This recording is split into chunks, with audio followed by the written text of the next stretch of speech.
नमस्कार दोस्तों, teaching with Shivam में आप सभी का हार्दिक स्वागत है। सीटेट एग्ज़ाम जुलाई 2024 गणित pedagogy paper 1 tag words paper pass वाली क्लास है भाई 15/15। आइए देखते हैं कौन कौन से टैग वर्ड्स हैं। आइए पॉजिटिव टैग वर्ड्स की हम बात करें तो गणित का पाठ्यक्रम क्या होता है। भाई गणित के पाठ्यक्रम की अगर बात पूछ कर ले आपसे तो होता है भाई प्रतिरूप है, समिति होता है, दशमलव है, टाइलिंग या चौपड़ है, आंकड़ों का प्रबंधन है। गणित के पाठ्यक्रम में कौन सा भाग नहीं है तो वो नहीं वाला आपको पता पड़ जाएगी यदि आपको ये पता होगा। जैसे प्रतिरूप है, समिति है, दशमलव है, आंकड़ों का प्रबंधन है, टाइलिंग, चौपड़, ये गणित पाठ्यक्रम का हिस्सा है। गणित प्रक्रम या प्रक्रिया क्या है? गणित प्रक्रिया क्या है? तो उसका मानस दर्शन करना, पक्षांतर करना, आकलन, ये क्या है? गणित प्रक्रिया के अंग हैं। गणितीय कौशल की बात करें, भाई गणितीय कौशल कैसे विकसित होते हैं? तो विवेचना करना। सर्वप्रथम आप क्या करेंगे? किसी चीज़ पर विवेचना करेंगे। ये भी आपको क्रम भी आपको याद रखना है भाई, विवेचना करना। विवेचना का मतलब है गहन रूप से जांच करना। फिर उस चर का प्रयोग करना, जो चर राशि है उस चर राशि का प्रयोग करना। उसके बाद प्रतिरूप देखना। पहले क्या करेंगे? विवेचन करेंगे, दूसरे नंबर पर चर का प्रयोग, तीसरे नंबर पर प्रतिरूप देखना। ये आपको याद रखना है भाई। अगला है गणितीय अवधारणा के विकास। तो गणितीय अवधारणा के विकास कौन क्या क्या है? आइए आगे देखते हैं।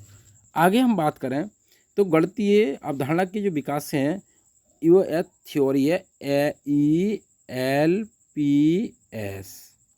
यानी कि experience, language, picture, symbol. LPS theory बोलते हैं इसे। ई से एक्सपीरियंस यानी कि अनुभव। प्रथम चरण में बच्चों में गणित संकल्पना का विकास करने के लिए ज्ञानेंद्रियों के द्वारा अनुभव प्रदान करते हैं, ये प्रथम चरण होता है। दूसरा है लैंग्वेज यानी कि भाषा वाला। अगले चरण में बच्चों को हम संकल्पना उनकी ही भाषा में कहानी, कविता, कथन तथा भाषा आदि के द्वारा समझाएंगे, ये दूसरा स्टेप हुआ। तीसरा क्या कहता है? पिक्चर। फिर हम क्या करेंगे? कोई पिक्चर लेंगे या कोई तस्वीर लेंगे, कोई चित्र लेंगे, चित्र बनाना सिखाया जाएगा। उसके बाद क्या करेंगे? अगला है चौथा सिंबल, यानी कि संकेतों के माध्यम से। तो संकेत के माध्यम से प्रतीकात्मक प्रतिनिधित्व का आयोग करना। तो ये आपको याद रखना है ELPS, अनुभव, भाषा, चित्र, संकेत। आइए नेक्स्ट आगे देखते हैं। वीडियो का जो टैगवर्ड्स हैं आपको अच्छे लग रहे हो तो वीडियो को ज़्यादा से ज़्यादा शेयर करें और लाइक करें। चैनल पर नए हैं तो चैनल को सब्सक्राइब करें। आइए और ये भी बताएं कि अगली वीडियो किस पर आनी चाहिए। हम बात करें मापन की अवधारणा। तो मापन की अवधारणा कैसे विकसित होती है? सर्वप्रथम क्या करेंगे भाई? अवलोकन करेंगे, किसी चीज़ का अवलोकन, जांच करेंगे क्या है। उसके बाद अमानक इकाई यानी कि अमानक आप प्रमाणिक माप। उसके बाद मानक इकाई यानी कि प्रमाणिक माप। फिर दोनों इकाइयों के बीच संबंध स्थापित करा जाएगा। यानी कि कहने का तात्पर्य यह है, ये आपको क्यों बताया जा रहा है क्योंकि इसका क्रम पूछ लेता है। तो पहले क्या करेंगे भाई? अवलोकन करेंगे, उसके बाद अमानक इकाई यानी कि अप्रमाणिक माप, उसके बाद प्रमाणिक माप यानी कि मानक इकाई, फिर दोनों इकाइयों के बीच संबंध स्थापित करना। अगला है गणित शिक्षण के उद्देश्य कौन कौन सी हैं? समस्या समाधान, स्थिति विश्लेषण, अनुमान लगाना, सादृश्यता, प्रस्तुतिकरण, तर्क शक्ति, प्रमाण, गणितीय संबंध और संप्रेषण। ये क्या है? गणित शिक्षण के उद्देश्य हैं। अगला है मानचित्र की संकल्पना, यानी कि संकल्पना मानचित्र क्या है? संकल्पना मानचित्र प्रकृति में पदानुक्रमित होती है। संकल्पना मानचित्र में शिक्षण को पूर्ण ज्ञान से जोड़ने में सहायता मिलती है। संकल्पना मानचित्र अंतः संबंधित अवधारणाएं हैं जो उन्हें जोड़ने वाले लिंक का संग्रह प्रस्तुत करती हैं। नेक्स्ट आगे देखते हैं। अगला है गणित हल करने का क्रम क्या है? ये आपको याद रखना है भाई। तो गणित हल करने का जो क्रम है वो कौन सा है भाई? आपको ये सीक्वेंस पूछता है भाई बार बार, सही क्रम कौन सा सही है ये आपको पूछेगा। तो करने का क्रम है रोजमर्रा की भाषा, यानी कि रोजमर्रा की भाषा। फिर है स्थिति भाषा, फिर है समाधान की भाषा, उसके बाद है प्रतीकात्मक भाषा, यानी कि रोजमर्रा की भाषा, स्थिति भाषा, समाधान की भाषा, उसके बाद प्रतीकात्मक भाषा का उपयोग करेंगे जब गणित के हल करने का क्रम पूछ ले आपसे तब। अधिगम व आकलन का चक्र क्या है? तो शिक्षण, अधिगम और आकलन की योजना बनाना और उसका शिक्षण अधिगम के साथ एकीकृत आकलन, प्रगति रिपोर्ट का विकास और परिणामों का विश्लेषण, बच्चों अधिगम और प्रतिपुष्टि की रिपोर्टिंग और उसका अंतर, ये क्या कहलाता है भाई? अधिगम का आकलन चक्र कहलाता है। नेक्स्ट अगला है स्पष्ट व आत्मविश्वास के साथ भाषा प्रयोग करना, ये आपको याद रखना है भाई। अभिव्यक्ति की कुशलता होनी चाहिए। अवसर दें, बच्चे को क्या दें? ज़्यादा से ज़्यादा अवसर दें करने के लिए। वातावरण और परिवेश पर अधिक ध्यान दिया जाए भाई। कैसा उसका परिवेश है, वातावरण है, वो उसी वातावरण क्या, इन्वायरमेंट बहुत उपयोगी है भाई। परिवेश, पढ़ना यानी कि अर्थ ग्रहण करके पढ़ना, उस भाषा प्रयोग करना, सीखने का, गणित का अधिगम का मूल्यांकन, तर्क का विश्लेषण और तर्क कौशल का विकास, गणितीय अवधारणाओं को समझना, गणितीय भाषा को समझना, ऐसे कार्य की अभिकल्पना की जाए जिसमें एक से अधिक स्तर के उत्तर प्राप्त हो सकें।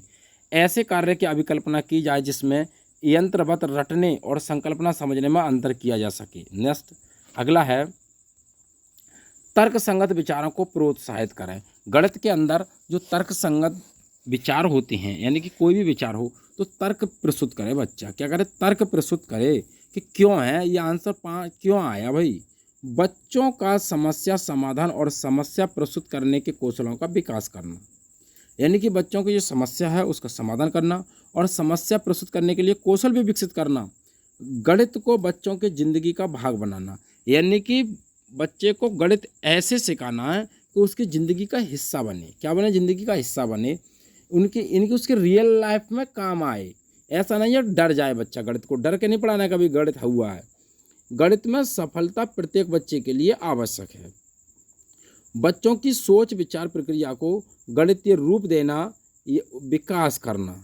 नेक्स्ट आगे क्या है भाई? अगला है भाषा कौशल। भाषा कौशल की अगर हम बात करें तो होता है भाई सर्वोपरि, सही क्रम आपको याद रखना है। सर्वोपरि यानी कि लिसन, स्पीकिंग और रीड और राइट, LSRW, ये अंतर संबंधित होती हैं। भाषा कौशल आपस में क्या होते हैं? अंतर संबंधित होते हैं। स्वाभाविक क्रम होता है इनका, ये एक साथ सीखे जाते हैं। क्रमिक नहीं, क्रम से नहीं, यानी क्रम से नहीं, स्वाभाविक क्रम होता है इनका, एक साथ सीखे जाते हैं।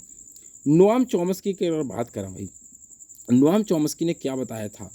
भाषा सीखना जन्मजात होता है। नोआम चॉम्स्की बताते थे भाषा सीखना क्या है भाई? जन्मजात क्षमता होती है। भाषा सार्वभौमिक व्याकरण है। क्या है? सार्वभौमिक व्याकरण। इन्होंने बताया था यूनिवर्सल ग्रामर के बारे में। विविधता व वैविध्यपूर्ण परिवेश होना चाहिए। लैड, इन्होंने एक लैड बताया था, लैंग्वेज एक्विजिशन डिवाइस। भाषा अधिग्रहण क्षमता जन्मजात होती है। नेक्स्ट आगे देखते हैं, अगला क्या है? गणित तर्क और तार्किक चिंतन पर आधारित होता है। तर्क और तार्किक चिंतन पर। गणित को वास्तविक जीवन से जोड़ते हुए पढ़ाना है बच्चे को, और ज़्यादा से ज़्यादा सीखने के अवसर देने हैं बच्चे को। ऐसा नहीं है कि सीखने के अवसर ना दिए जाएं। गणितीय विचार को प्रोत्साहित करने के लिए उसे क्या करें? जिज्ञासु बनाएं। समझ और चिंतन विकसित करना बच्चे के अंदर समझ और चिंतन विकसित करना। चिंतन करे बच्चा, ज़्यादा से ज़्यादा चिंतन करे गणित के प्रति। विस्तार पर ध्यान देना, ऐसा नहीं है कि गणित के प्रति ये चिंतन कर रहा है कि भाई गणित कठिन है मैं नहीं सीख पाऊंगा, नहीं, उन सवालों पे कैसे सवाल आया और उसी टाइप से आगे करते जाए, तो ये होता है चिंतन। प्रोत्साहित किया जाए, क्या किया जाए? प्रोत्साहित किया जाए। विस्तार पर ध्यान दिया जाए, विस्तार पर, यानी कि ऐसा नहीं है कि शॉर्ट ट्रिक ही बताई जाए गणित के अंदर, ज़्यादातर शॉर्ट पर ही होता है। जब आप विस्तार पूर्वक किसी सवाल को सीख जाएंगे तो शॉर्ट तो उसका आ ही जाता है। व्यापक विकल्प और व्यापक विकल्प, यानी कि सही विकल्प का चुनाव किया जाए।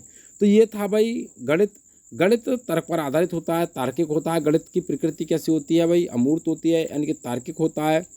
तो उम्मीद करता हूं दोस्तों ये टैग वर्ड्स आपको अच्छे लगे होंगे। यदि वीडियो आपको अच्छी लगी हो तो वीडियो को ज़्यादा से ज़्यादा शेयर करें और लाइक करें, और कमेंट बॉक्स में अपना सुझाव अवश्य दें। चैनल पर नए हैं तो चैनल को सब्सक्राइब करें। ऑल द बेस्ट, थैंक्स, जय हिंद, जय भारत।